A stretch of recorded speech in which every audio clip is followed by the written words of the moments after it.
इस कार्यक्रम की आयोजिका जो है परम आदरणीय परम श्रद्धेया ब्रह्मा कुमारी जी, श्रद्धेया नीलम बहन जी और भारती बहन जी, मेरे समक्ष विराजमान शानदार दमदार और शानदार सज्जनगण, परम पूजनीय माताओं और बहनों, श्रद्धेयास्पद विद्युत वर्ग, मैंने सुना है आसपास के विद्यालयों कॉलेजों से यहाँ पर सम्मानीय शिक्षक बंधु आए हुए हैं एवं चहचहाते और खिलखिलाते प्यारे प्यारे बच्चों, मैं देख रहा हूँ बच्चे कुम्हाए हुए हैं।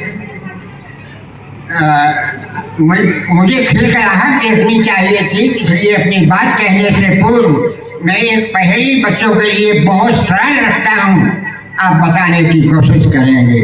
बच्चों का ध्यान चाहता हूँ।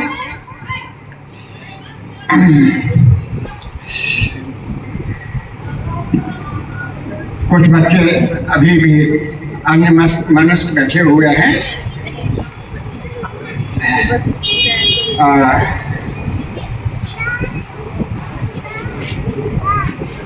कार्यक्रम की आधारशिला परम श्रद्धेय प्रधान पाठक महोदय श्री हेमलाल जी बांधे, उनके नाम का मैंने विश्लेषण किया तो मुझे 3 शब्द मिले।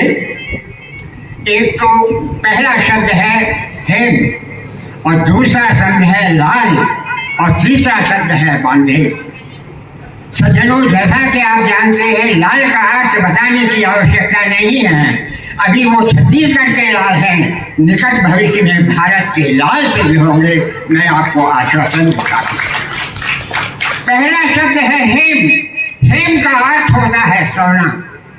जिस समय वो नौकरी पर लगे थे, शिक्षक बने थे, उस समय वो 22 कैरेट के सोना थे।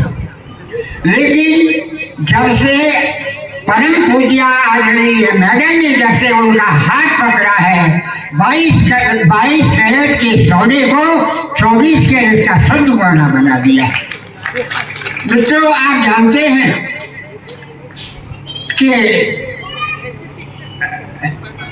मैं आपके सामने 85 वर्ष का नौजवान खड़ा हुआ हूँ। अगर आज्ञा दें, मेरी कमर झुक गई है, अगर आप आज्ञा दें तो मैं बैठकर अपनी बात कह सकता हूँ।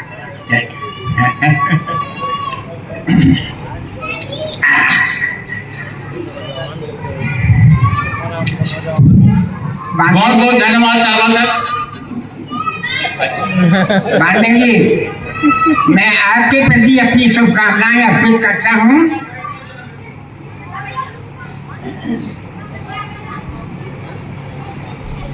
कुछ इस तरह से आपका दीपक जले। बांधे जी, ध्यान चाहूंगा। कुछ इस तरह से आपका दीपक जले और रोशनी ही रोशनी सबको मिले। कुछ इस तरह से आपका दीपक जले और रोशनी ही रोशनी सबको मिले। धर्मशिला लक्ष्मी हो आपकी और उम्र का हर फल सदा फूले फले, उम्र का हर फल सदा। मित्रों, आज से 30-35 साल पहले की घटना मुझे याद हुआती है। उस समय मैं पीजीबीटी कॉलेज में था। छत्तीसगढ़ राज्य नहीं बना था। छत्तीसगढ़ राज्य 2000 में बना है। तब से मध्य प्रदेश कहलाता था यह। और मुझे राज्य शैक्षिक अनुसंधान और प्रशिक्षण परिषद नई दिल्ली में मुझे प्राचार्य को प्रशिक्षण देने के लिए कभी 2 महीने में, कभी 2.5 महीने में, कभी 3 महीने में सेमिनार होती थी, वहाँ मुझे आमंत्रित किया जाता था। एक घटना मुझे अभी तक याद है कि राज्य के भारत के जितने भी राज्य थे 20-25, वहाँ से प्राचार्य आया करते थे। एक सिलचर यूनिवर्सिटी से जो आसाम में है, वहाँ से एक सीनियर प्रिंसिपल आए थे। प्रसंग चल रहा था माँ और बाप का अंतर। तो उन्होंने कहा, सर माँ बाप में क्या अंतर है? वो तो एक ही है, चाहे माँ हो या बाप हो। मैंने कहा, परम आदरणीय सर, तो वो हाथ जोड़कर खड़े हो गए कि आप मेरे सर हैं और मुझको आप आदरणीय सर के पुकार रहे हैं। मैं कहा इसलिए पुकार रहा हूँ, मेरे बाल काले हैं और आपके बाल सफेद हैं, इसलिए मैं आदरणीय सर कहकर संबोधन कर रहा हूँ। यदि मेरी बात पर विश्वास नहीं है तो खुद बोल कर देख लीजिए कि माँ और बाप में कितना अंतर है। मैंने कहा माँ वह है जिसके बोलने पर मुंह खुल जाए। बोलिए माँ, एक बार बोलिए माँ, मुंह खुला कि नहीं। और बाप वह है जिसके बोलने से मुंह बंद हो जाए। जब बच्चा माँ बोलता है तो कहता है माँ चॉकलेट चाहिए, बिस्किट चाहिए, आइसक्रीम चाहिए, ये चाहिए, वो चाहिए। और जब बाप कहता है तो मुंह बंद हो जाता है। मान लीजिए बच्चे का नाम रमेश है, पिता आए, माँ से पूछते हैं रमेश कहाँ है? बोले खेलने गया है। अच्छा, जब देखो तब खेलता रहता है, पढ़ता लिखता नहीं है, उसकी चमड़ी उधेड़ लूंगा। बच्चा दरवाजे की कपाट लगी हुई उसके पीछे से सुनता है, हे भगवान आज तो चमड़ी उधेड़ ली जाएगी। अगर संसार में कोई बचा सकता है तो वो माँ है, दूसरा कोई नहीं है। ऐसे दो शब्द हैं जहाँ माँ की तुलना केवल माँ से की जा सकती है और ईश्वर की तुलना केवल ईश्वर से की जा सकती है, कोई दूसरा शब्द नहीं है। आपका ध्यान चाहूंगा,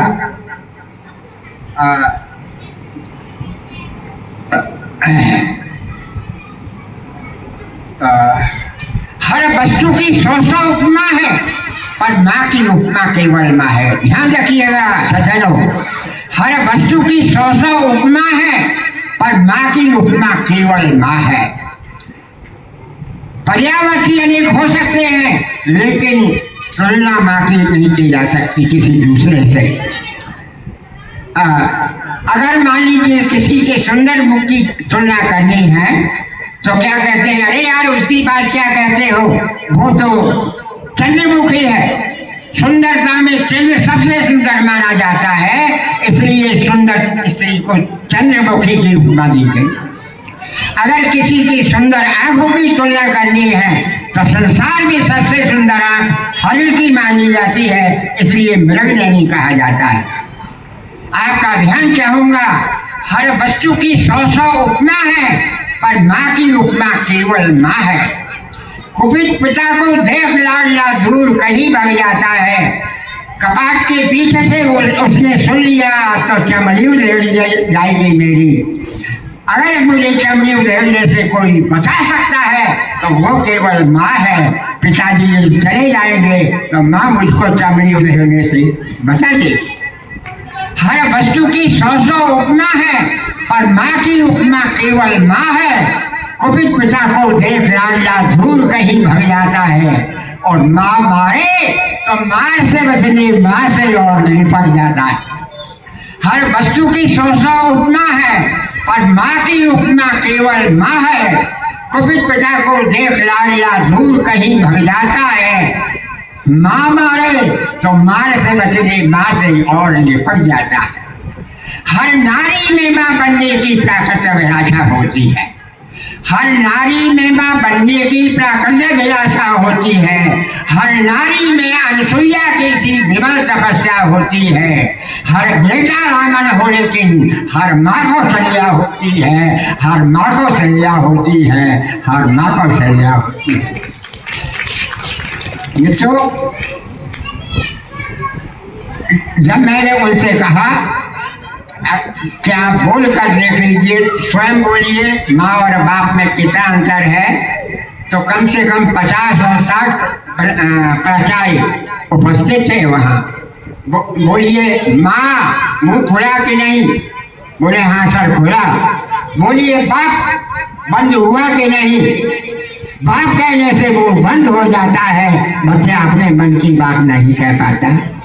और बाप कहने से वो बंद होगा और माँ के कहने से अपने मन की बात वो कह देता है। मुझे अपने जीवन में केवल दो प्रकार के भक्त मिले। एक तो ऐसा भक्त जो भगवान को हंसाता है, दूसरा ऐसा भक्त जो केवल भगवान को रुला के खुश करता है। हंसाने वालों में नाम है केवल का। आप जानते हैं भगवान श्री राम, श्री लक्ष्मण, श्री सीता जी गंगा के किनारे आए तो भगवान ने कहा भैया हमको पार उतार दो। केवल हाथ जोड़कर बोला महाराज केवल पार उतारना मेरा काम है, केवल अपने चरण धुलवाए। आप जब तक चरण नहीं धुलवाएंगे मैं नहीं उतारूंगा, अपने आप से पार नहीं उतारूंगा। तो बोले अगर चरण धुलवाए तो बोले कोई बात नहीं।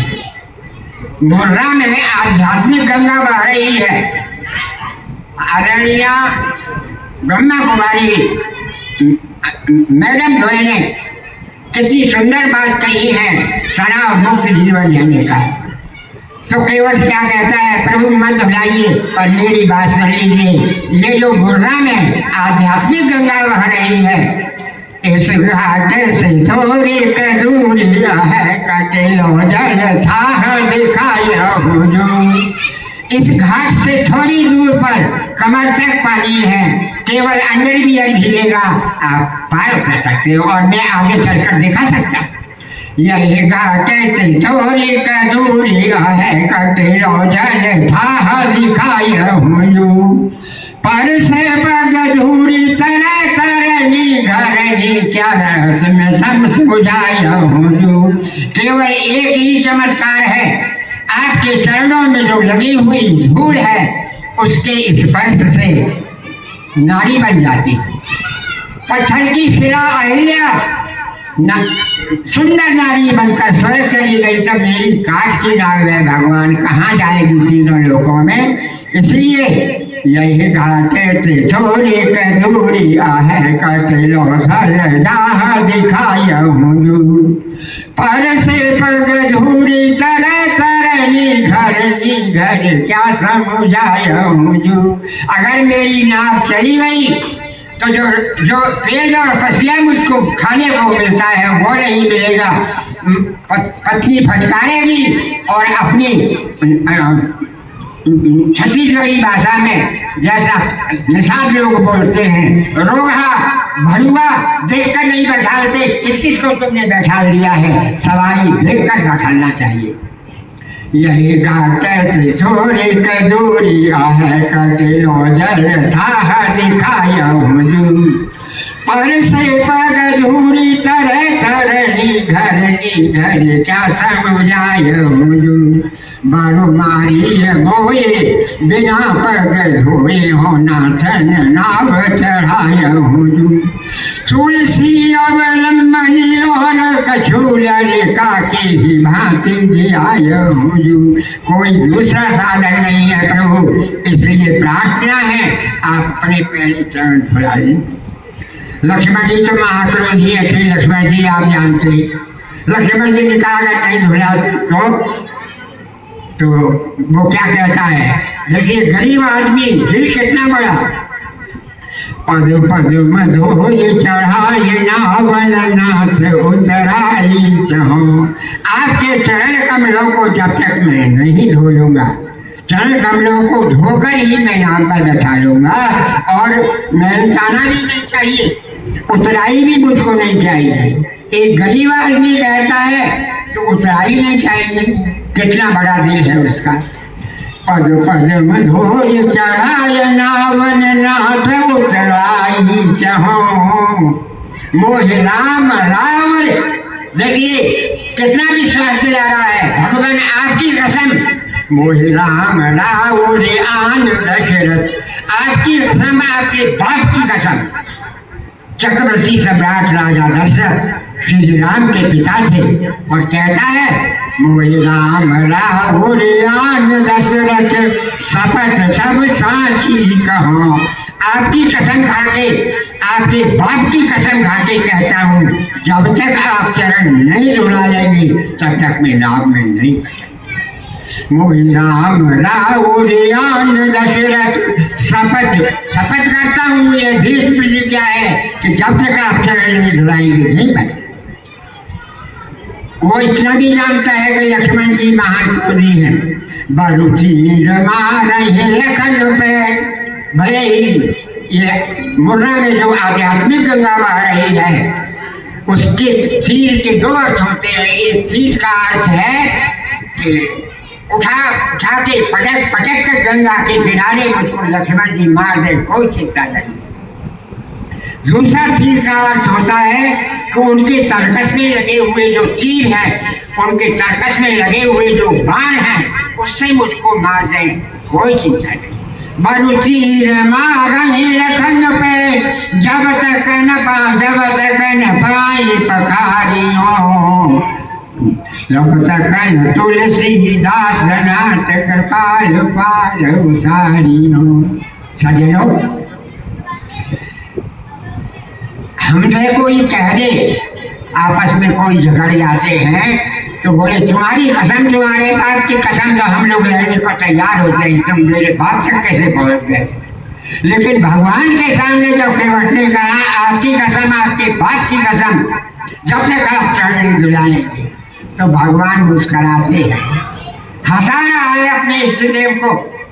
भगवान हंसते हैं क्योंकि दो चीजें थी उसमें, सुनती वट की बैन, दो प्रकार के वचन थे।